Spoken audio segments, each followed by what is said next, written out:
one thing about a cowboy's work that hasn't changed much over the last 100 years, and that is, you never seem to be able to just go out and do something. Instead, you're always getting ready to do something. And that's the case here. Casey Tibbs has about 400 head of wild horses that have to be moved halfway across South Dakota. It's got to be done by man and horse. So the first step is getting the horses ready to go. Not the horses for the roundup, the horses to do the work. These are all home range horses, and they're being run into the corral and introduced to their saddles and bridles again, so that Casey and the boys will have a good string of mounts, because there'll be a lot of riding ahead. But these horses haven't been ridden in so long, they're almost as wild as the wild bunch Casey's going after. Now, once you get these range broncs into the corral, the next step is to start singling out the ones you want for your own strain.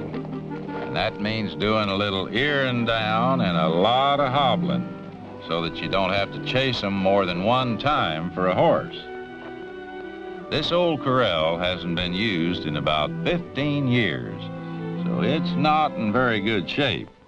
But it'll hang together long enough to get this job done. The partnership between man and the horse has been in existence about as long as the partnership between man, and probably with better results over the years. However, to learn how it works all over again, and that goes for man as well as the horse. There's lots of little tricks to make this working arrangement a little bit less tiresome and more efficient. Now, when you tie one horse to another horse's tail, and that means that you only have to chase two horses one time instead of two horses two times. It's easier to chase a bunch. And besides, it seems to pacify both horses when they're tied to each other like this for a little while. Another little device of long standing is snubbing post. It serves a couple of purposes. It takes the strain off of your arms, and more important, the horse at the other end of that line knows right now that he's tied to something that isn't going to move. And it gentles him down pretty fast. Watch out for that hind leg. Now, a little reminder, it's a working partnership. And if he does his part, he's got nothing to fear. Affection training, a gentle approach. Of course, he'll forget that the moment the saddle lands on his back. But in time, this horse, too, will remember.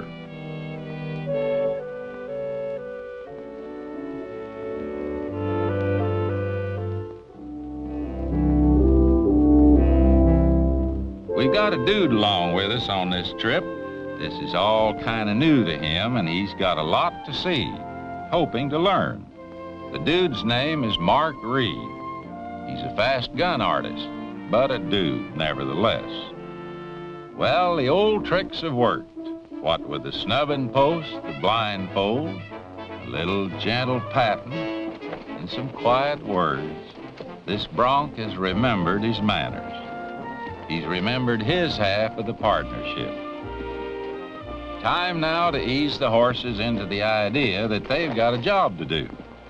Pick up a few more head from the home range for the remuda. Most of these cow ponies come from the open range land. They're an odd collection of wild Mustangs or Mustangs interbred with U.S. Cavalry thoroughbred remounts and Eastern-bred workhorses. The word Mustang comes from the Spanish, like so much of the cowboy's vocabulary. The Spanish word is mustango, and it means astray. The original wild broncs used to be a little bit smaller than today's Western horse. Nowadays, they'll stand 14 to 16 hands high and weigh up over 1,000 pounds. And the cow pony, of course, is basic equipment on the range. Half wild and wholly honored. He was treated by cowhands about the way a farmer treats a truck. just enough care to keep the thing running. No time to spare for pampering or affection, but the care is thoughtful. These Mustangs would roam free until about age 4 on the plains, living on survival rations of grass and brush. And in the old days, roaming in great herds that were mingled with buffalo, deer, elk, and the original longhorn cattle. And then, come late in the spring, the men would come out and catch some of these untamed 4-year-old ponies, bring them back to a corral, and slam them through a nerve-shattering course of basic training that generally lasted no more than a week.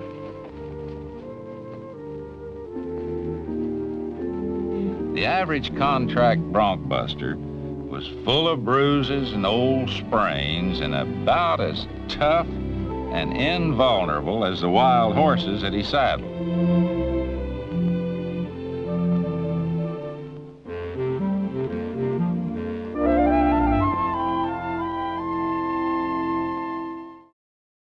There are two things you can say for sure about Casey Tibbs. One is that he knows horses. The other is that when he gets an itch, he's apt to scratch it. This is a story about an itch Casey got about horses. It started someplace along the road to 9 rodeo championships, back when he was riding boxcars between towns, when entry fees were hard to come by and prize money meant a full belly and a comfortable ride to the next town. A time when he lost because the bronc he drew came out of the chute to look the people over instead of giving him a day money ride. Rodeo judges don't pay off for watching a horse and rider parade around the ring. That's why Casey decided to breed his own line of ornery tornadoes, broncs that were really born to buck. But true to his nature, Casey overdid it some. He got together a tough strain and let them breed wild on the Lower Brule Indian Reservation in South Dakota, the home of the Teton Sioux. The deal with the Indian agent was for no more than 100 head on the range at one time. But years passed while Casey got busy doing other things. Now the Indian agent is hopping mad, the reservation is busting at the seams with about 400 head, and the word is move 'em.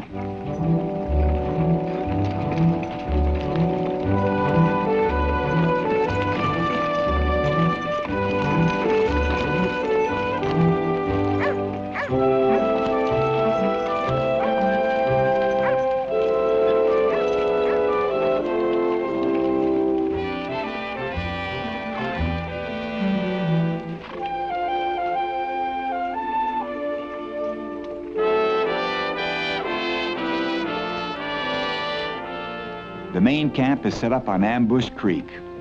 A rope corral strung for the remuda and preparations made for the gather that will start the next day. Casey had his choice of ways to make this drive. He could round up the horses, load them on trucks, and haul them to Fort Pierre 120 miles away. But the new colts might get trampled and the wild horses might hurt themselves. Most of them have never seen a man, let alone a fire-breathing diesel. Nope, Casey would do it the old-time way. The best way for the horses, he'd drive them overland. But first he needed a crew of cowhands. So Casey called for some of the country's top bronc men to meet him on the Lower Brule for the roundup and drive. One of the first men to answer his call was Jack Hart, age 96 and raring to go. Of course, one greenhorn managed to sneak in, Mark Reed, who seems to have 6 feet and all of them tongue-tied. But for the most part, the crew is made up of old hands. Fred, the wagon master, goes back a long way with Casey. And nobody's going to take Dingy, the camp cook, for a city boy. Along with old Jack Hart, who won Cheyenne Rodeo top money so long ago nobody knows exactly when. They've all been down the trail a lot of times.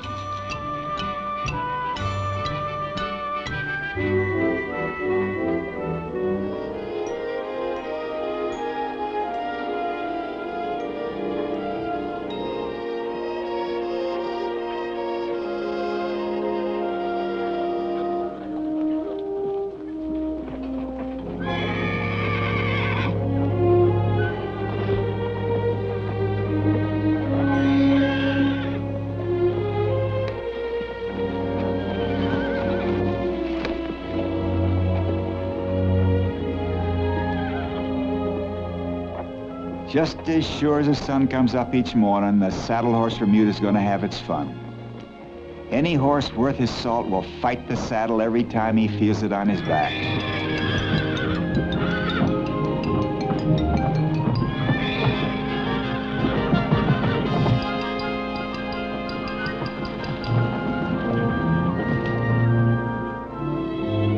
Nothing's better right after breakfast to settle your flapjacks than a bunch of ornery broncs.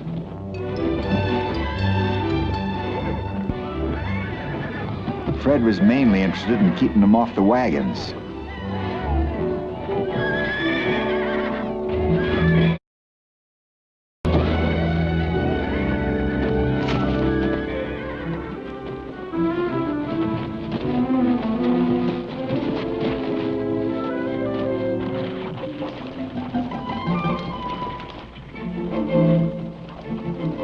The difference between a saddle horse and a rodeo bronc is that eventually the horse will give up, settle down, do a day's work. So it wasn't long before they had the remuda flattened out and headed for open country.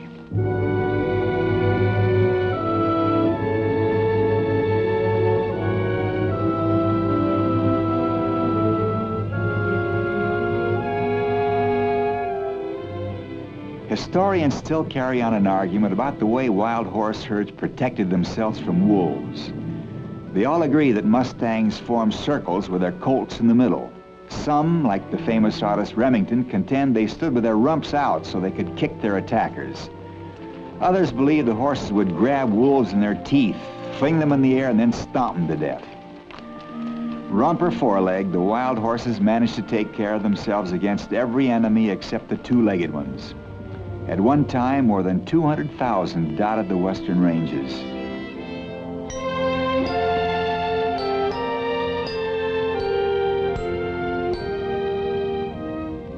As soon as the wild horses are spotted, Casey splits his men in twos and threes to begin the gather. The horses tend to stay in small bunches or families, with each mature stallion ruling his own band. A young stallion may have only 8 or 9 mares, while an older one might claim 30 or 40. The saddle mounts can smell the wild herd, all their freeborn instincts cut loose in an effort to get rid of their saddles and join up.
If these were ordinary horses, they'd be brought in and worked out to the saddle a few at a time.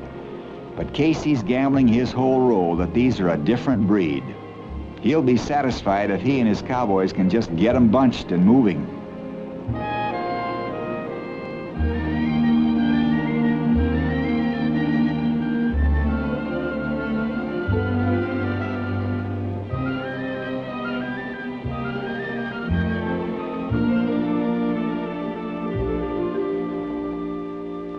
It's Casey's theory that really good bucking horses are born, not made. Oh, you can make a horse mean by mistreating it, but that doesn't mean he'll buck. The early Mustangs had the fighting instincts he's after. Many of them were tamed and ridden, but some never were. They've been known to pretend to be broken, then wait until they came to a high cliff and jump off carrying the rider with them. Many bands of wild horses in California ran into the sea and drowned rather than be captured. Casey started this herd with an outlaw strawberry roan stallion and some mares of the right caliber. Wild horses tend to breed down in size. To make sure his broncs kept their size as well as spirit, He added many different kinds, Kentucky thoroughbreds, Spanish bloods, and even one Clydesdale stallion to keep the bone and body in the herd. It's been about 6 years since Casey's seen any of these horses. His first reaction is that the Sioux have gone soft over the years, or he wouldn't have so many left. His next is, by God, they're beauts. Now if they'll just buck like they look, rodeo's in for some new explosions.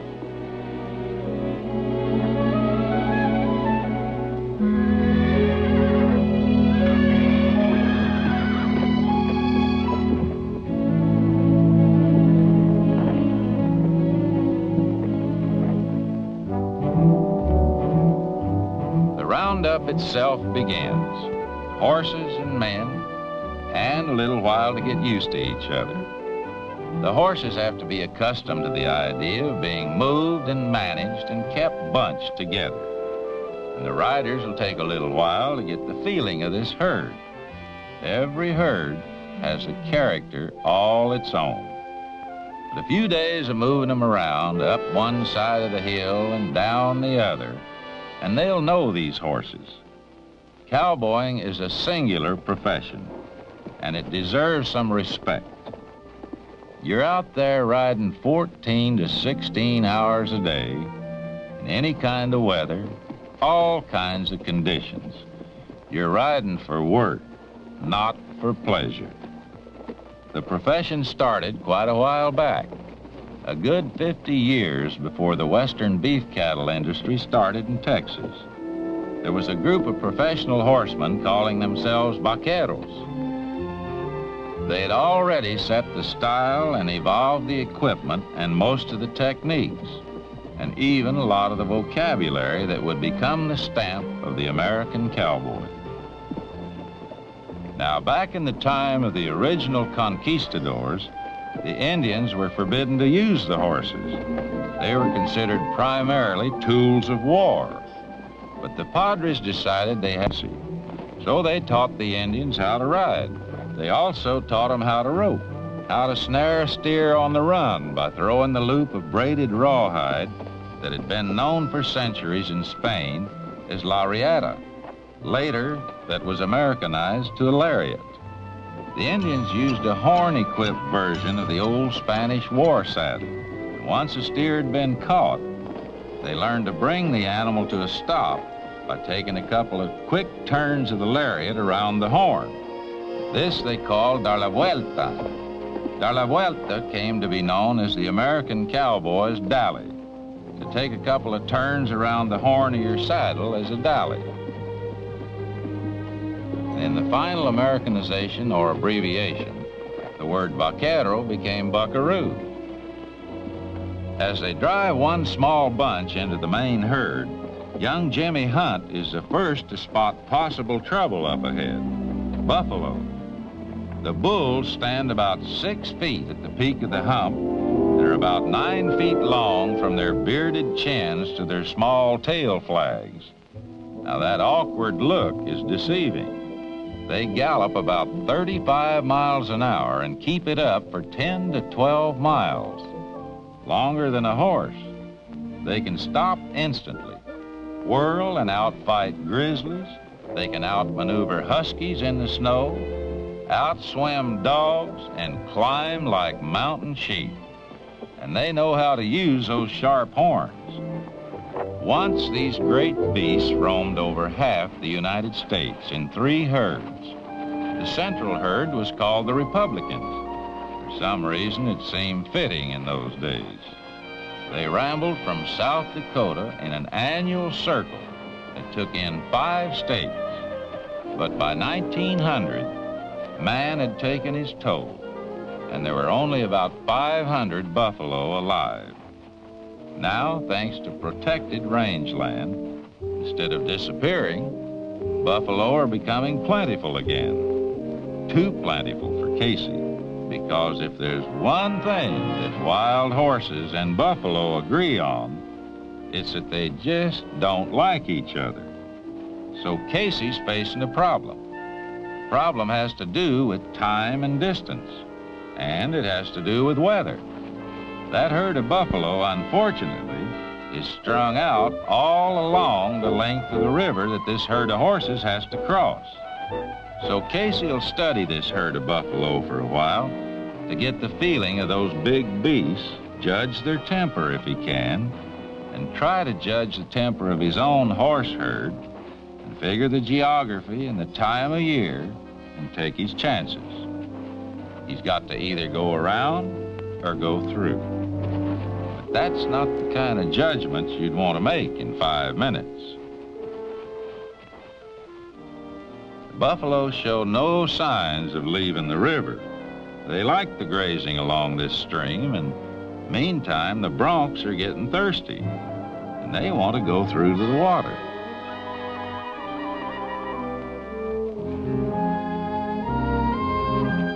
Well, I guess it's about the same living in any neighborhood. You can put up with the noise from your neighbors for just so long, and you got to do something about it. These quiet little fellows were here first. After all, and over the years, they've had to put up with an awful lot. Wolves and rattlesnakes and coyotes and foxes and deer and elk. But now, by golly, a herd of buffalo again? You could almost hear this little fella thinking, we did without them for 100 years. Whatever brought them back?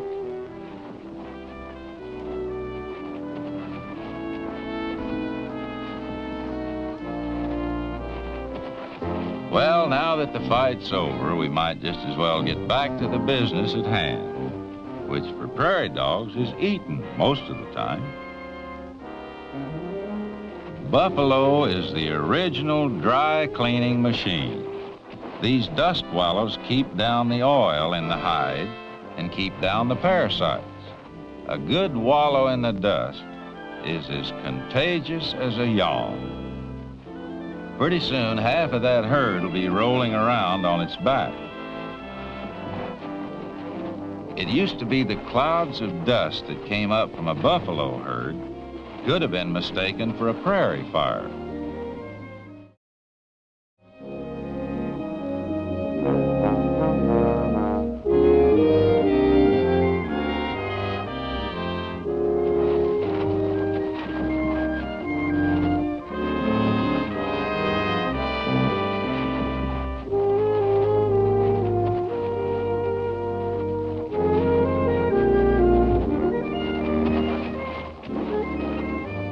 Well, Casey and the boys have held that herd just about as long as they can without making some kind of move.